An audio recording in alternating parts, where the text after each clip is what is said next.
কক্সবাজার থেকে সেনাবাহিনী এবং আইনশৃঙ্খলা রক্ষাকারী বাহিনীর তত্ত্বাবধানে ৩,০০০-এর মতো পর্যটক কিছুক্ষণ আগে ঢাকায় এসে পৌঁছেছেন। এ বিষয়ে বিস্তারিত জানাতে সায়দাবাদ এলাকা থেকে টেলিফোনে যুক্ত হচ্ছেন সহকর্মী মোহাম্মদ হুসাইন।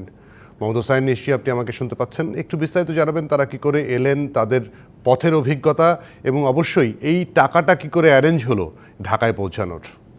জুয়েল, সকাল ৯টার দিকে কিন্তু ৩,০০০ পর্যটককে নিয়ে ১০০টি গাড়ি কিন্তু যাত্রা শুরু করে এবং এটি কক্সবাজার জেলা প্রশাসনের তত্ত্বাবধানে হয়েছে এবং সেনাবাহিনী এবং পুলিশ তাদের নিরাপত্তা বিধান করেছে। পুরো রাস্তা কিন্তু তাদের নিরাপত্তা দিয়ে ঢাকা পর্যন্ত নিয়ে আসে এবং এই পর্যটকরা সন্ধ্যা ৬টার দিকে এই গাড়িগুলো ১০০টি গাড়ি কিন্তু সায়দাবাদে এসে থামে এবং প্রত্যেকের সাথে প্রায় অনেকের সাথে আমি কথা বলেছি।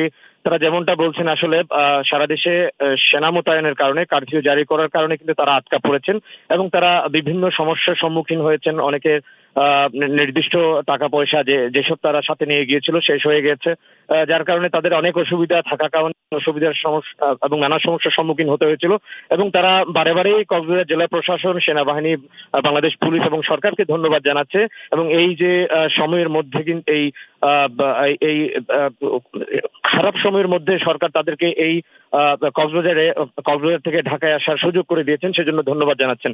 এবং অনেকেরই তিক্ত অভিজ্ঞতা হয়েছে এর মধ্যে। তারা বিকাশের বোর্ড থেকে টাকা উঠাতে, বিভিন্ন ব্যাংকের বোর্ড থেকে টাকা উঠাতে পারেনি, বিকাশ সচল না হয় তারা অনেক ধরনের সমস্যায় পড়েছে এবং আটকা পড়া পর্যটকরা বারে বারেই তারা উচ্ছ্বাস প্রকাশ করেছেন এবং তাদের কাছ থেকে, অনেকের কাছ থেকে কিন্তু নির্দিষ্ট যে ঢাকা থেকে কক্সবাজার থেকে ঢাকা ফেরার যে ভাড়া, সেই ভাড়া রাখা হয়েছে। ১১০০ টাকার মতো ভাড়া রাখা হয়েছে বলে অনেকেই জানিয়েছেন। তো সব মিলিয়ে আসলে পর্যটকরা তাদের ওই জায়গাটা একটু মোহাম্মদ হোসেন জানতে চাচ্ছিলাম যে তারা জানাচ্ছিলেন যে তাদের কাছে টাকা পয়সা সব ফুরিয়ে গেছে, তারা এই ভাড়াটা কি করে ম্যানেজ করলেন? এটা অনেকেরই প্রশ্ন যে তারা কি কোনোভাবে কিভাবে ম্যানেজ।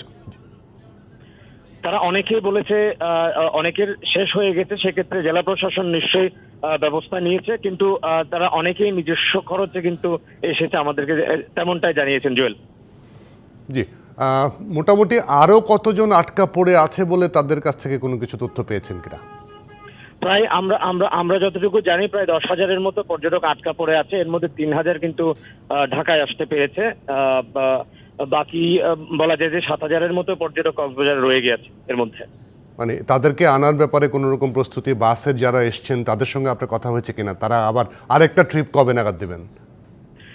জুয়েল, আসলে এখানে নিরাপত্তার স্বার্থে কিন্তু সেনাবাহিনী কিংবা পুলিশের কেউই কথা বলতে চাননি। তারা আমরা কথা বলার চেষ্টা করেছিলাম, কিন্তু তারা আসলে আমাদের সাথে কথা বলতে চাননি। ড্রাইভাররা জানিয়েছেন আসলে ৯টা থেকে তারা যাত্রা শুরু করে এবং সন্ধ্যা ৬টার সময় তারা এসে পৌঁছায় আর কি। জি, আপনার আশেপাশে কোনো যাত্রী আছেন কিনা যারা ফিরে আসলেন সেখান থেকে? তাদের সাথে কোনো রকম কথা বলা যাবে কিনা? তাদের কোনো অনুভূতি জানা যাবে কিনা? জুয়েল, সন্ধ্যা ৬টার একটু পরে তো আসলে সব গাড়িগুলো সায়দাবাদে বাস টার্মিনালে আসে। এর মধ্যে কিন্তু পর্যটক যারা রয়েছেন, যাত্রী যারা ছিলেন, তারা অনেকেই তাদের গন্তব্যে ফিরে গেছেন। এই মুহূর্তে আসলে আমার আশপাশে কোনো পর্যটক কিংবা যাত্রী আমার সাথে নেই, যার জন্য তাদের অভিজ্ঞতাও আমার মাধ্যমে জানানোর সুযোগ নেই আর। জি, মোহাম্মদ হোসেন, আপনাকে অনেক ধন্যবাদ।